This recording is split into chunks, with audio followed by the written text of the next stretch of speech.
You know, right now, something huge is happening. A revolution that's totally changing how we live, how we work, everything. It's called the Fourth Industrial Revolution, and in this explainer, we're going to break down exactly what that means and, more importantly, why you should care. Klaus Schwab, who founded the World Economic Forum, he put it perfectly. He said there has never been a time of greater promise or potential peril. And that really gets to the heart of it, right? We're looking at this incredible moment of opportunity, but at the same time, there's a whole lot of risk involved. So to really get why, we need to take a quick look back and see what makes this revolution so different. So, to really grasp what makes this moment so unique, we gotta have a little history lesson. I promise it'll be quick. See, we've been through these massive industrial shifts before, and each one completely rewrote the rules. So, let's do a quick recap. All right, so you had the first one, right? That was all about steam power. Then came the second, which was about electricity and assembly lines. And then the third, that's the one most of us remember, brought us computers, the internet, and a whole lot of automation. Each one was a massive, game-changing shift. But here's the key.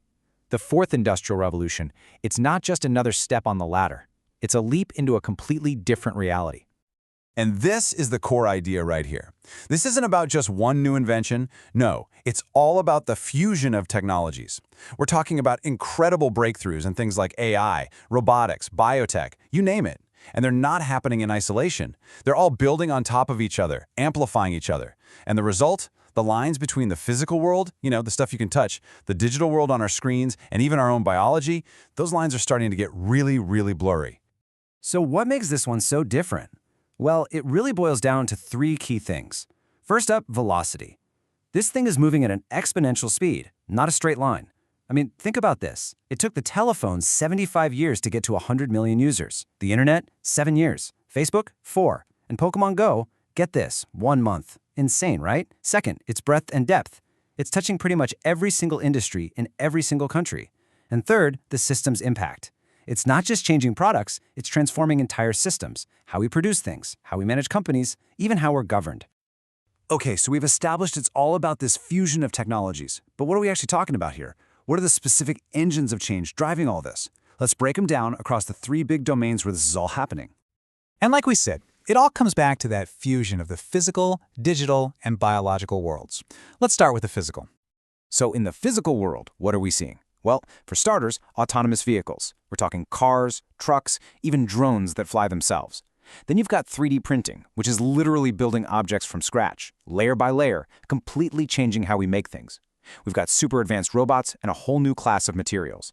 A great example is graphene. Okay, picture this. It's a sheet of carbon just 1 atom thick. It's 200 times stronger than steel, but 1,000,000 times thinner than a human hair. I mean, the possibilities there for everything from electronics to medicine are just mind-blowing. Okay, now let's jump to the digital side. You've probably heard of the Internet of Things, or IoT. That's basically embedding sensors and connectivity into, well, everything. Then there's stuff like blockchain, which is a super secure way to track information without needing a bank or some other middleman. And all this digital magic? It's what powers the on-demand economy. I mean, think about it for a second.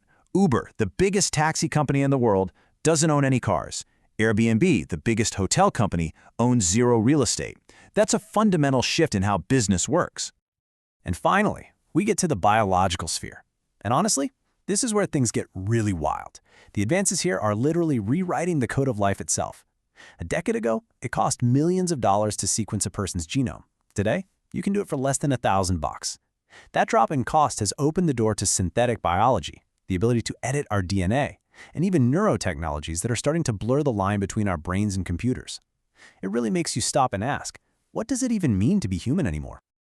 So when you have these incredibly powerful engines of change all firing at once, it's no surprise that we're seeing some massive disruption. And this takes us right back to that core idea, the promise versus the peril. Let's start with the good stuff, the promise. Because as consumers, most of us are already enjoying the benefits, even if we don't always think about it. I mean, this revolution has just flooded our lives with new products and services that make things easier, more productive, and definitely more entertaining. And a lot of it is super cheap or even free. Just look at data storage. 20 years ago, storing 1 gigabyte of data would have cost you over $10,000. Today, it's less than 3 cents.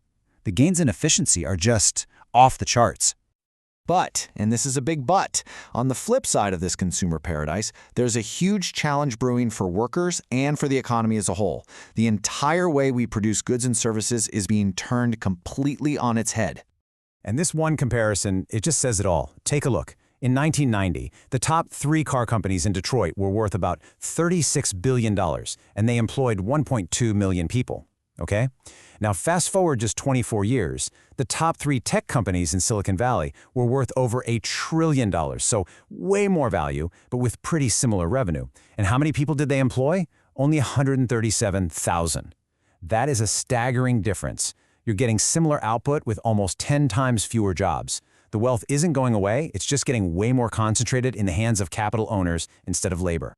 And this, of course, leads to a massive threat of job displacement. There was this landmark study from Oxford that found a pretty shocking number. A staggering 47% of all jobs in the US are at high risk of being automated away. And look, we're not talking about some far-off sci-fi future here. We're talking about the next 10 to 20 years.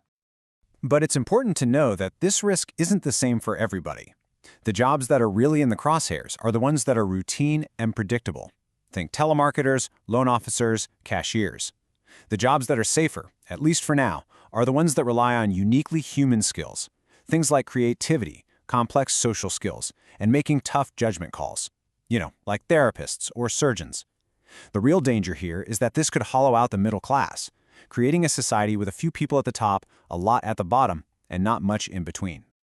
Okay, so when you hear all this about disruption and job losses, it's easy to feel kind of powerless, right? But here's the thing, we are not just helpless spectators watching this story unfold. The single most important thing to remember is that we have agency here. Technology isn't some runaway train that we have no control over. It's a tool. We build it, and we decide how to use it. Every single one of us is shaping this revolution, every single day, with the choices we make. So the real question isn't if we should use the stuff, it's how. How can we steer it in a direction that benefits everyone? So that leads to the big question, right? Who's responsible for figuring all this out? While the sheer scale of this change means the answer can't just be one person or one company or even one government, it's got to be a team effort. Yep, it's a collective responsibility. We need governments to create policies that are actually smart and can adapt quickly. We need businesses to focus on retraining and investing in their people, not just looking for the cheapest robot to replace them. We need our schools and universities to prepare students for jobs that, frankly, haven't even been invented yet. And we, all of us, as citizens, we have to be part of an honest, informed conversation about the kind of future we actually want to live in. And through all of this, the ultimate goal has to be simple: putting people first. The whole point should be to shape a revolution that is empowering and human-centered, not one that leaves us more divided and feeling less human. So here we are at a truly historic crossroads. These incredible new technologies, they aren't our destiny. They're just tools in our hands. The future isn't something we just sit back and watch happen. It's something we have to build together. So the final question isn't what's going to happen. The question is, what are you going to build?